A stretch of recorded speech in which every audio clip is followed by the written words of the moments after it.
아주 근본적인 문제는 우리 국방부가 현대 행정 시스템에 전혀 적응하지 못하고 있다. 어떻게 하면은 장관의 지시가 먹히는지에 대해서 전혀 모르고 있다는 거죠. 아마 청와대는 부담스럽겠죠. 임기 말에 장관을 바꾸는 것이 또 새롭게 청문회를 해야 되고. 근데 더 우려되는 것은 지금 서욱 장관이 옛날 사람이다. 현대적인 군 행정에 전혀 익숙하지 않은 사람이다.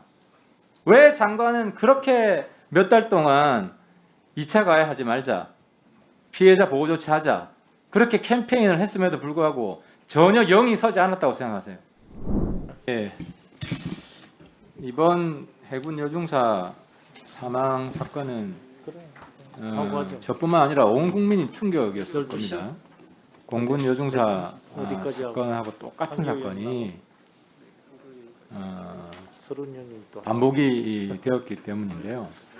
저도 이 사건 뉴스로 보고 어떻게 이런 일이 일어날 수 있나 너무 놀래가지고 바로 유족을 가서 만났어요. 그래서 아버님, 어머님을 만났는데 그때 하신 아버님 말씀을 잊을 수가 없습니다. 아버님이 그러시더라고요. 아니 나라에 충성하라고 군에 보내놨는데 성추행해서 죽게 만드냐. 이런 군대에 어떻게 우리 딸을 보낼 수가 있느냐. 공군 여중사 사건이 5월 22일 경이죠. 그리고 5월 27일 날 해군 여중사 사건이 발생을 합니다. 전 군대가 국방부가 총동원이 돼서 이런 사건이 발생할 경우에 피해자 보호 조치를 하고 2차 가해를 하지 말고 하는 지침을 다 내렸죠. 예, 그렇습니다. 그런데 현장에 있는 지휘관들은 항명을 한 겁니다. 거부를 한 겁니다. 피해자 보호 조치를 전혀 하지 않았고 지속적인 2차 가해를 했습니다. 해군 여중사 꿈에 대해서 제가 부모님한테 들었습니다. 해군 여중사 굉장히 고집도 강하고 소신도 강한 여군이었습니다. 군대에 입대한 지 11년이 지났습니다. 자기 꿈은 대한민국을 지키기 위해서 평생 군인으로 살겠다. 자기가 본인이 군인이라는 것에 대해서 강한 자부심이 있는 그런 소녀였습니다. 근데 저는 국방부가 우리 군이 이 여군을 살릴 수 있는 기회가 있었다. 여러 번 있었다. 첫 번째는 성추행 사건이 있고 상관한테 보고를 했죠. 신고를 했죠. 그때 상관이 현장의 지휘관인 겁니다. 피해자 보호를 해라. 2차 가해를 하지 마라. 이런 지시는 전쟁 때 적군을 향해서 공격을 하라고 했을 때, 그죠? 그런 지시를 내렸는데 그걸 듣지 않은 거예요. 덮으려고 했던 거예요. 제가 이야기한 게 틀린 게 있으면 틀렸다고 지적을 해 주십시오. 이 여중사는 올해 말에 진급 심사가 있었습니다. 상사로. 고가 점수에 불이익을 줄 수 있다. 조용히 덮고 가자. 여중사는 평생 군에 있고 싶었기 때문에 대한민국을 지키는 자랑스러운 군인이고 싶었기 때문에 참았던 겁니다.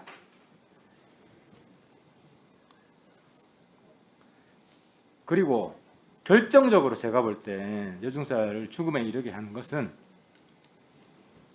어느 시점에 자기가 살아야 될 이유를 상실한 겁니다. 왜? 자기의 삶의 이유는 이 나라를 지키는 군인이고 싶은 것인데, 평생 군대의 자랑스러운 군인이고 싶은데 덕적도에 있는 자기 동료 군인들이 자기의 피해 사실을 다 알아버린 겁니다. 이런 상황에서는 내가 군인으로 더 이상 버티기 힘들겠구나. 이런 절망감에 빠진 겁니다.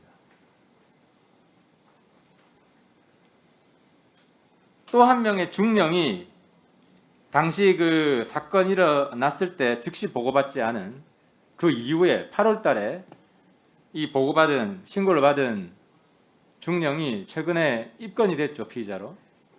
예, 그렇습니다. 그죠? 예, 그리고 그 중령 주관으로 성교육하는 시간이 있었죠, 8월 달에.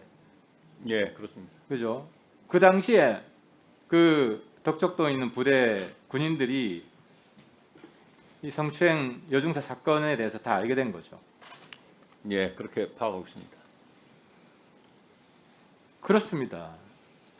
피해자를 보호해야 된다는 2차 가해를 하지 말아야 된다는 이런 개념과 피해자 보호와 2차 가해 내용이 무엇인지에 대해서 현장 지휘관들이 전혀 인식이 없었던 겁니다. 이건 누구 책임이죠? 장관이 지시를 했는데 밑에서 항명을 했어요. 근데 이건 단순 항명이 아니라 몰랐던 거예요, 지휘관들이. 어떤 조치를 구체적으로 취해야 됐는지. 이건 장관 무능 아닙니까? 앞으로 군에서 일어난 일 국방부 장관 감당할 수 있겠습니까?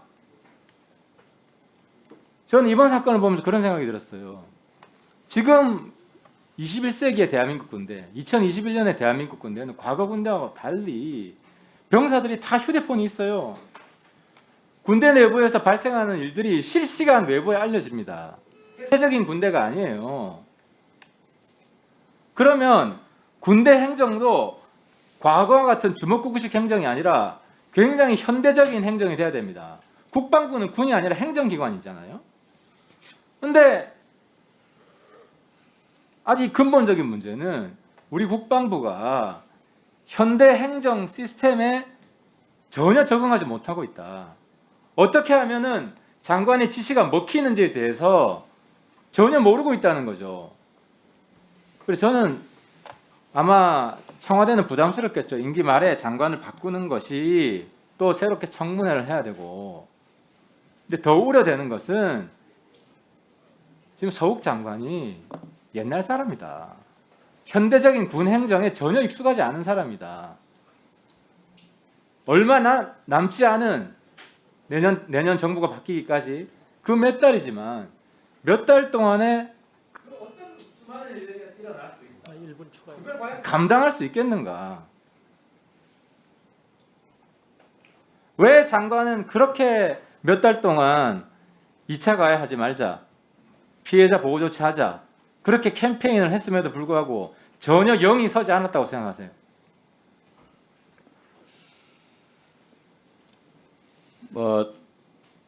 군은 이제 국방부 장관이 저 말단 조직까지 지휘를 하는 그런 체계는 아니고 군의 지휘 체계라는 걸 가지고 지휘를 합니다.